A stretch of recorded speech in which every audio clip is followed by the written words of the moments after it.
A rising homicide rate, you know about the gun violence, and you know about the repeat offenders. Now, while Baltimore's crime problem is multifaceted, much of it centers in on gun violence. And WMAR 2 News' Jeff Hager has more tonight on an effort to step up federal prosecutions for illegal firearms. Jeff?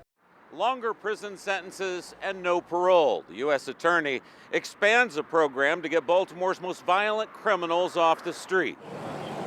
Whether it's local, state, or federal prosecutors, they can all agree on one thing. All of us standing here today find that the levels of gun violence in Baltimore totally unacceptable. With that, the acting U.S. Attorney in Baltimore, Jonathan LENZNER, unveiled plans to add 3 more prosecutors to the team charged with putting away some of the city's most violent criminals on federal gun charges. The program is called Project Exile. And last year, 4 such special assistant U.S. attorneys charged 73 federal gun possession cases in the midst of the pandemic. Baltimore City State's Attorney MARILYN MOSBY supports the expansion of the program, despite criticism that she's backed off on prosecutions in the city. You get caught with a gun, we know the gun is fueling the violence and the homicides in our city, you're going to be held to account.